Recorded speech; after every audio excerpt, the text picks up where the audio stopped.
Hey everyone, welcome to today's Schoology video. This is going to be one of three.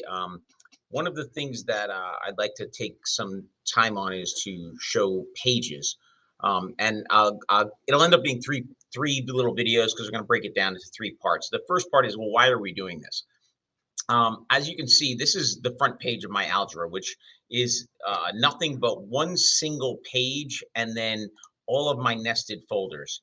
And one of the things that's is kind of funny and interesting about this is I've got my folders all nice, neat, and orderly, and the OCD in me thinks it looks great.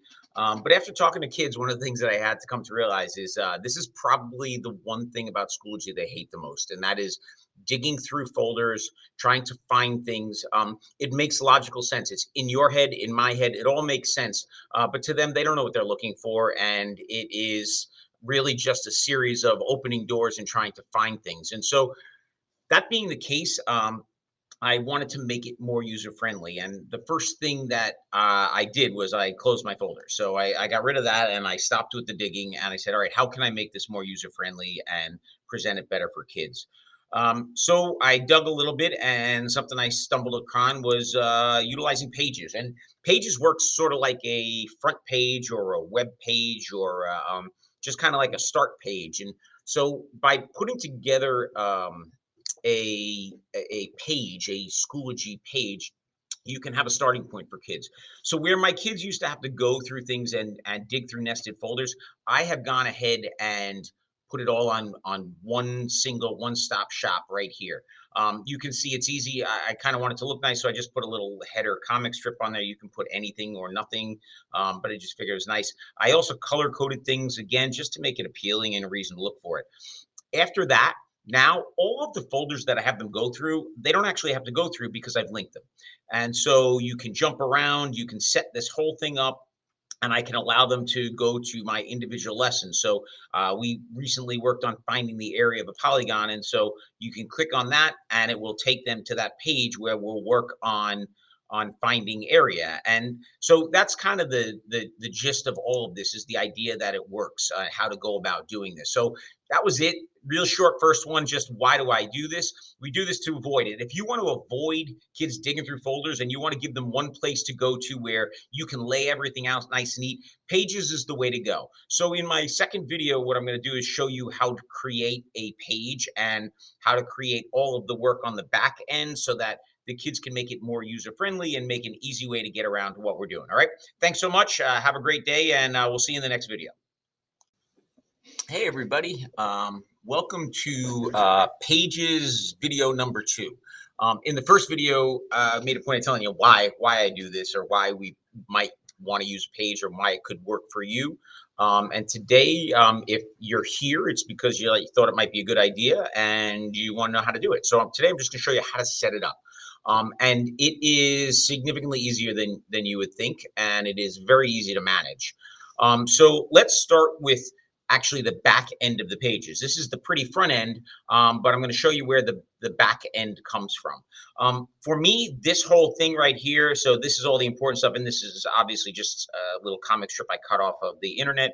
But this back end is really just a spreadsheet. It is just a Google Sheets, and I'm going to take you to that. It's right here, and here is the Google Sheets. There's two ways to do this. You can create a table in Pages.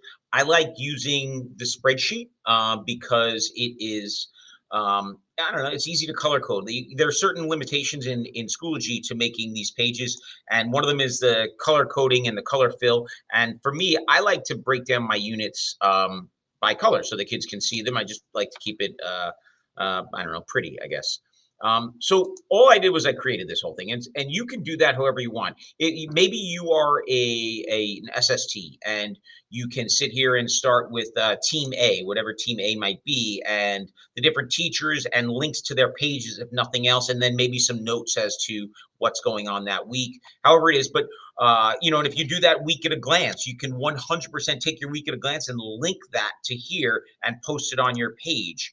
So all of this is completely up to you. It's you making sense of this. It's coloring it in. However, whatever you believe to be important, you're going to put that there. So how do we get this into pages? So let's get back to our Schoology page. How did I start this? So the first thing you want to do is you're going to create a page. So I'll go back to my original. Sorry, I'm going to go back to our original. I'm going to go to my materials. And all I have is this single page here. And the way I do this is every time I change a unit, I just swap this out. So the kids have only one place to go. They know the folder, don't want to dig through that.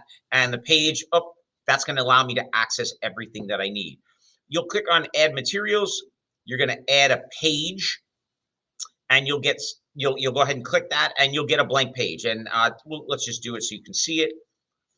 You get a blank page. It'll look like this. It's literally nothing on there. There's nothing on there at all. And so let's make one here with, I'll duplicate sort of what I have here. And this might be, our looking for progress. So let's just call it Lingerie week at a glance. Let's just call it that for whatever reason. And what I'm going to do is I'm going to add things. Now, I'm all set. I'm ready to go. I'm ready to put it in. So one of the things that I like to do is make sure that everything is right there in the pages embedded. So we're going to embed. And embed simply means that I'm going to take something, I'm going to create a little window that's going to lead you somewhere else. And so we're going to come back here and we're going to get the code. And please don't get worked up about code. I don't know the first thing about programming. I don't know the first thing about coding. I just know how to grab the code and put it where it needs to be. So I'm going to publish to the web on my spreadsheet. And you'll see right there is that term embed. And embed says I want to just simply embed it. I want to put it in so that I can link it. This is where all the work will be, but it'll show up on my Schoology. I'll highlight it and I'll copy it. I now have the embed code. Again, I don't know any of this. I don't know how to translate any of this. I don't know what any of it means. I just know how to copy it. I'm going to go back to my page that we're creating, and I'm not going to copy it because all that's going to do is give you the code and leave it there, and so you'll get to see the code. But if you look in the upper right-hand corner right here, and this will be in the quick start guide that I've included, there are two dots. One of them is to leave it like this and literally just type words. Another is to use the code behind it. And so I'm going to click on that. And this is where we're looking for the embed code. And now it's going to take that code and translate it. All I'm going to do is paste it. That's it. I'm going to hit create. And there is my lingerie look at a week at a glance. I'm going to open it up. And there is my spreadsheet. Now I'm looking at this and you're probably thinking like, well, that's terrible. I don't want that. Yeah, not a problem. It goes in like that, and that is something in the coding. And maybe if we have a tech guy here who might be able to tell you how to adjust the code the first time, you can do that. I'm going to show you the easy way that you actually don't have to figure out anything about coding. Is guess what? You can grab this and just drag it. So you'll see that it's a yellow box. You don't see anything because it's code behind it. And I'm going to drag it out a little bit, and I'm going to drag it down a little bit. I'm just going to get it to fit the way I want. And this might even be a trial and error thing. Ooh, better. So maybe you want to spread it out more. Maybe you want to spread it out less. I'll go back to editing the page. It doesn't take long. I'm going to go to the end again. I'm going to highlight it. I'm going to grab this guy. I'm going to actually take it a little, see if I can spread it any longer. I'm not totally sure what it looks like. And why not take it down a little bit if I can do that as well. And I'll hit save changes again. And there you go. It doesn't seem to be going much further. So there might be a limit on the pages, how far it can go. But this has got everything that I want in there. And so I've gone ahead. I've got that. I've done that. One of the things you might do also, if you go back to here, if everything doesn't fit, then you probably want to adjust the size here. And again, this is just me playing with it. So you might just adjust the size. If it doesn't fit, squeeze this in a little bit. If you want to spread it out, maybe spread it out a little bit more. But ultimately, there you go. You got it set up there. That's how you embed something.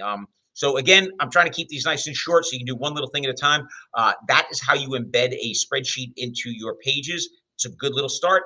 We will see you later with number 3. And in number 3, we'll show you how to link things and organize your folders so that each one of these links that you'll open up will go to something you've already built in your folders. All right.